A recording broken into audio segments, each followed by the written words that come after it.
Here we are with another Lisk Landscape quick tip. We are going to go over this drainage project. Basically, the water was puddling up in certain areas of this customer's yard, and that is unpreferable to them. So Steve is going to go over why we did what we did and how we did what we did. So here he is. How are you? So what we did here was we had an accumulation of water along the side of this bed here. Okay, and you can't really even tell now unless you look at the photos above that we actually trenched this out roughly 12 inches wide, 10 inches deep, and we put down and we laid a pervious fabric down. We put a 4-inch perforated drainage pipe, sewer and drain that is, which is this solid pipe over here. It's not the corrugated. We use this corrugated we use this hard pipe for a reason. So what we did was we ran this here. You notice we didn't tie the downspouts down because we can eventually dirt and debris and leaves could get in here. So just the water to come off this downspout is going to drain into this drain. That way it can free flow onto the grass and then just kind of drain into there? Absolutely. There's not so is there some kind of box under here?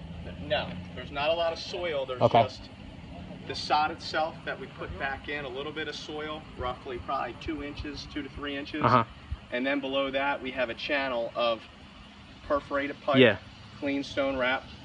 And what happens is the water will drain into that, pick up into the pipe, drain down here. You can see where the grass is cut, where we put it neatly back.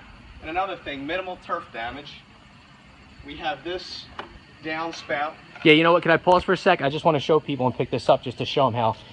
While we're on our job sites, we like to keep a clean atmosphere so the customer is not inconvenienced, or actually inconvenienced as least as possible. So as we go through this, we'll place the sod and keep it attractive.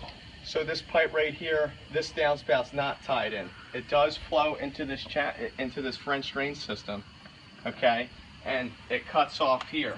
So from this point to this point, it goes from a French drain with holes and clean stone into just a solid pipe. Okay, just to carry the water. Absolutely. Okay. So we suck the water up along the side of the house, preventing from getting into the basement, and we flow it out. Come on back, all the way back here again into a pop-up emitter. The water will, as you can see, it already has. Test it. Will pop up through this, which is spring-loaded, drain back, and there's a little ravine back here. It will end up going into that. That way it's no longer a nuisance for the customer. Come on out front.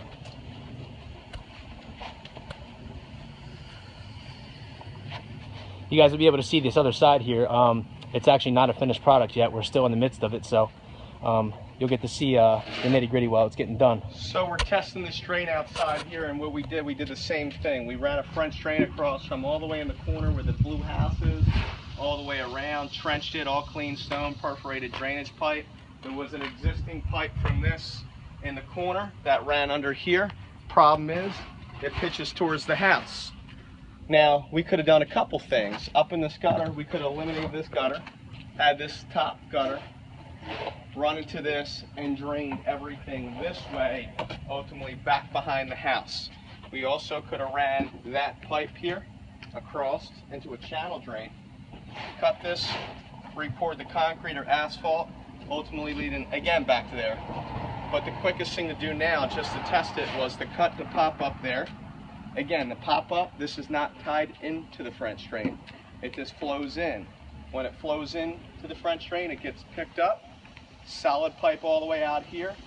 We were going to run it into the end of the driveway. Instead, we ran it under the sidewalk. We are now testing the water. We had that hose running about 5 minutes.